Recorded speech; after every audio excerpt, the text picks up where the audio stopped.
कभी कुछ चीजें हमें बहुत याद रहती हैं और कभी कभी हम बहुत सारी चीजों को भूल जाते हैं, या कभी कभी ऐसा कोई इवेंट होता है जो हमें लाइफ टाइम याद रहता है और कुछ चीजें हम लोग भूल जाते हैं। मैं आपको एक एग्जांपल देती हूँ। जैसे हमने या आपने परसों सुबह या इवनिंग में क्या किया नहीं पता, तो ये ऐसा क्यों होता है?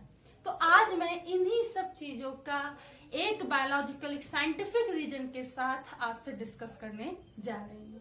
सो वेलकम टू बायोलॉजी पाठशाला and welcome to biology talks with Jagriti Patel.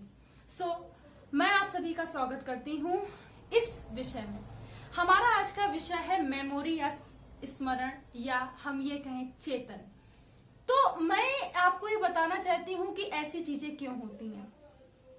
आपने देखा होगा कि मानव के अंदर, ठीक है, ऑब्जर्वेशन की क्षमता ज्यादा होती है। वो चीजों को ज्यादा अच्छे से अवशोषित कर सकता है। अवशोषित करने का मतलब यहाँ व्यवहार से है। अवशोषित करने का मतलब यहाँ अपने विचार धारणाओं को धारण करने से है, और साथ ही साथ हमारे अनुभव से है। अगर मैं बात करूं प्राणी व्यवहार या विज्ञान की, जिसे हम लोग इथोलॉजी कहते हैं। इथोलॉजी में विशेष रूप से बताया जाता है कि जो मेमोरी होती, संस्मरण, स्मरण, या मैं कहूं चेतन, ठीक है, इसके अलग अलग नाम हैं। इसका बहुत विस्तृत रूप से बताया गया है और इसे बहुत अच्छी तरीके से व्याख्यान किया गया है। हमारे माइंड के, यानी कि जिसे हम लोग साधारण भाषा में माइंड बोलते हैं, बायोलॉजिकल भाषा में इसे कहा जाता है ब्रेन, ठीक है। इसकी 3 अवस्थाएं होती हैं। ब्रेन यानी कि अगर मैं इसे ये कहूं, साधारण भाषा की मैं बात कर रही हूं, जिसे हम लोग क्या कहते हैं, मन ही ब्रेन है, ठीक है। और मैं आपको एक चीज बताना चाहती हूँ कि इसकी कुछ अवस्थाएं होती हैं, ठीक है। अब इस अवस्था को चलिए समझने का प्रयास करते हैं। सबसे पहले इसकी अवस्था होती है चेतन मन, फिर उसकी जो अवस्था होती है अगली, उसे कहते हैं अवचेतन मन, और एक होता है अतिचेतन मन। तो ये सारी चीजें आपकी क्या होती हैं, इस तरीके से डिवाइड होती हैं, और इसी के आधार पर हमारी मेमोरी काम करती है, ठीक है। मैं आपको एक प्राणी व्यवहार पे और अनुभव के आधार पर एक एग्जांपल देना चाहती हूँ। मान लीजिए 2 बहुत अच्छे दोस्त हैं और उनका किसी बात को लेकर के कोई झगड़ा हो गया, ठीक। तो दोनों को वो इवेंट हमेशा याद रहेगा। अच्छा, दोनों को वो इवेंट याद भी रहेगा और हमेशा वो चलता भी रहता है ना। मतलब भले ही वो बात ना करें, भले ही कोई ऐसी एक्टिविटी ना हो, लेकिन वो जो मेमोरी है वो काम करती रहती है, ठीक। अब मान लीजिए 2 फ्रेंड हैं, ठीक। अब उन्होंने क्या किया, उन्होंने ऐसे ही नॉर्मल बातचीत में एक दूसरे को कुछ कह दिया, नॉर्मल चीजों से। हम भूल गए, हमें नहीं याद रहता है। कहने का मतलब ये है कि कहीं ना कहीं जो अनुभव है, जो एक्टिविटी है, हम इसको किस तरीके से एब्जॉर्ब कर रहे हैं, वही हमारी मेमोरी में आ जाती है। मेमोरी को अगर मैं बात बताऊं तो जो लोग इथोलॉजी पढ़ते हैं, जैसे कि मैंने भी पढ़ा है, वो लोग बहुत अच्छे से जानते हैं। There is a 2 types of a memory. First one is a short term memory and the second is a long term memory. तो 2 तरीके की मेमोरी होती हैं, और उन्हीं मेमोरी के आधार पर हमारी चीजें हम लोग बनी रहती हैं दिमाग में। तो जैसे कि मैंने आपको जो पहला एग्जांपल दिया कि 2 फ्रेंड हैं जिनका किसी बात को लेकर के कोई झगड़ा हो गया, तो उनके दिमाग में वो मेमोरी लॉन्ग टर्म मेमोरी के रूप में रहती है और वो निश्चित रूप से चलती रहती है, और ये उनके जो अंदर चेतन मन है उसमें बसी रहती है, ठीक है। ये मेमोरी है, इसे कभी खत्म नहीं किया जा सकता है। मेमोरी की भी अपनी एक मेमोरी होती है। मेरी बात को समझिएगा, इसको ध्यान से कोशिश करिएगा समझने की। मेमोरी की भी अपनी एक मेमोरी है, अपना एक डाटा है, अपना एक कलेक्शन है, और उसी के फॉर्म में वो सारी चीजें मिलती रहती हैं। और ना कि सिर्फ मैं आपको बता दूं, कोई झगड़ा, कोई बहुत अच्छा इवेंट, कोई मैं आपको बताऊं कोई ऐसा इवेंट, खुशी का, सक्सेस का, वो मेमोरी याद रहती है हमें।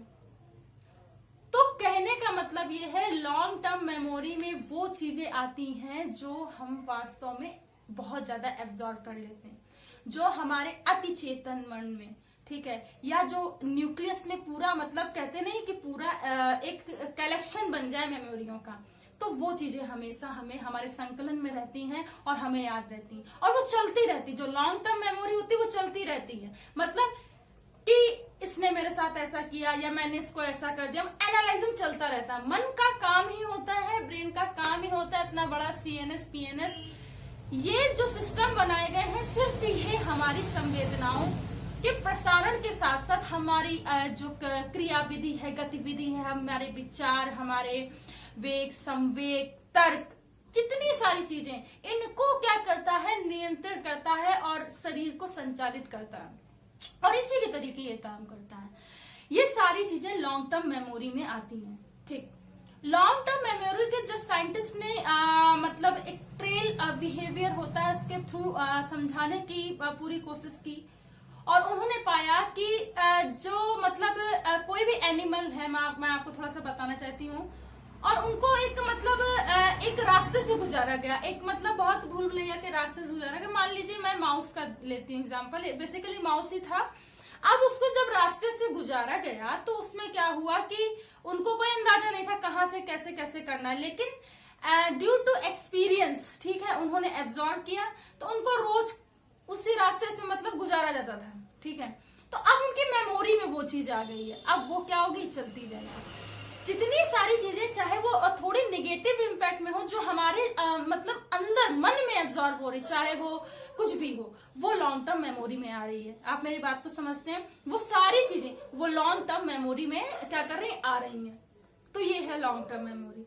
तब उन्होंने साइंटिस्ट बता पाए थे कि कोई भी जो मनुष्य होता है उसमें जितनी सारी ये जो अनुभव है या जो बिहेवियर है उसमें, भाई अब प्रश्न तो ये भी उठता ना कि कुछ चीजें तो नहीं याद आती, तो उन्होंने बताया कि जो उसके मन में या अनुभव में जो वो एब्जॉर्ब करना चाहता है वास्तव में वो चीजें लॉन्ग टर्म मेमोरी में आ जाती हैं। तो ये चीजें होती हैं। अब बात करते हैं शॉर्ट टर्म मेमोरी की।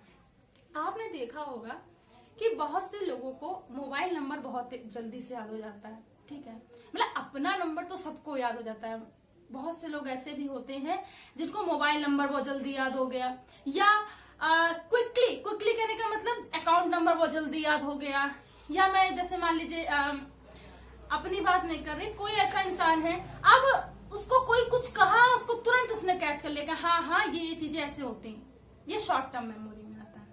और मैं आपको बता दूं, कभी कभी शॉर्ट टर्म मेमोरी को अगर हमने एब्जॉर्ब कर लिया तो वो लॉन्ग टर्म मेमोरी में बदल जाता है, और जो सेंट्रल नर्वस सिस्टम है हमारा, वो मतलब उसी के फॉर्म में ऑब्जर्वेशन में काम करता है, उसका डाटा कलेक्ट कर लेता है, तब तो हमें चीजें याद रहती हैं। ठीक है, तो कभी कभी शॉर्ट टर्म मेमोरी भी लॉन्ग टर्म मेमोरी बनी रहती है, तो हमें सारी बहुत सारी चीजें याद रहती हैं। लेकिन जो शॉर्ट टर्म मेमोरी होती है क्षणिक ही होती है, मतलब हमेशा के लिए याद नहीं, हमेशा के लिए याद करने के लिए आपको शॉर्ट टर्म को लॉन्ग टर्म मेमोरी में बदलना पड़ेगा।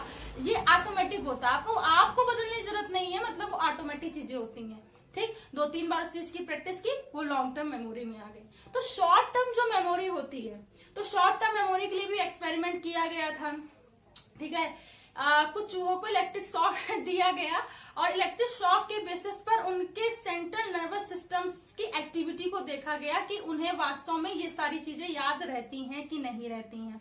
तो उसमें क्या हुआ कि कुछ ऐसे थे जिनको ये वास्तव में उनके मतलब एक एक मॉनिटर होता है, मॉनिटराइजर में देखा कि बेसिकली उसमें वो चीजें वो एब्जॉर्ब कर रहे हैं, मतलब जब जब उन्हें शॉक दिया गया वो उसी तरीके से एक्टिविटी कर रहे थे, उसी तरीके से बिहेव कर रहे थे। इससे ये साबित हुआ कि शॉर्ट टर्म मेमोरी भी क्या होती है, एब्जॉर्ब की जा सकती है, और इस पे क्या हो सकता है, ये दिन की सारी क्रियाएं जो भी हम करते हैं वो सब शॉर्ट टर्म मेमोरी में आती है। परसों हमने क्या किया, वो शॉर्ट टर्म मेमोरी में आता है ना। और हमने 3 दिन पहले क्या किया, या 3 दिन पहले हमने किस कलर के कपड़े पहने थे, या कुछ ऐसी चीजें जो मतलब याद नहीं रहती, वो सब शॉर्ट टर्म मेमोरी में आती है। शॉर्ट टर्म मेमोरी हमें बहुत ज्यादा दिन तक याद नहीं रह सकती है जब तक कि वो उसे ब्रेन एब्जॉर्ब ना कर। तो इसलिए शॉर्ट टर्म मेमोरी को लॉन्ग टर्म मेमोरी में ले जाने के लिए हमेशा ऑब्जर्वेशन और प्रैक्टिस या ट्रेड की जरूरत होती है। एक कहते नहीं है कि प्रैक्टिस और ट्रेड मतलब कहने का मतलब उसको बार बार दोहराने की जरूरत होती है, और इन सब का अध्ययन हम लोग इथोलॉजी में करते हैं। सो आई होप कि आज आपको मेमोरी के बारे में बहुत सारी चीजें पता हुई हैं। मेमोरी की भी एक एहसास होता है, एक फीलिंग होता है, ठीक है। मैं इसे बहुत कभी मौका मिला तो इसे बहुत डिस्क्राइब करूंगी विथ बायोलॉजिकल साइंटिफिक रीजन के साथ कि मेमोरी में एक क्या होता है, एक फीलिंग होती है, एक एहसास होता है और वो हमेशा चलता रहता है, ठीक है। मेमोरी और फीलिंग्स ये एक साथ मानव के साथ चलती रहती है, वो कभी खत्म नहीं होती हैं। सो आई होप कि आज की आपको बायोलॉजी टॉक्स समझ में आई हो और अच्छी लगी हो। सो अगर अच्छी लगी हो या आपको लग रहा है कि वाकई में ये इफेक्टिव है तो मुझे गिव मी अ फीडबैक ताकि मैं और इस पे काम कर सकूं। और नेक्स्ट जो टॉपिक रहेगा उसके लिए आपको थोड़ा सा अगले संडे तक वेट करना पड़ेगा और वो काफी इससे भी ज्यादा इफेक्टिव होगा, इससे भी ज्यादा नॉलेजेबल होगा, जो आपके ज्ञान को हमेशा बढ़ाता रहेगा। तो thanks to all to watch this talk, watch my Pathshala. Thanks again. Biology पाठशाला का बेल आइकन, उस घंटे के बटन को दबाए रखिए ताकि आने वाली लेटेस्ट अपडेट आप तक पहुंच सके। तो thanks to all student, thanks to all to watch my Pathshala. Thanks again and keep watching.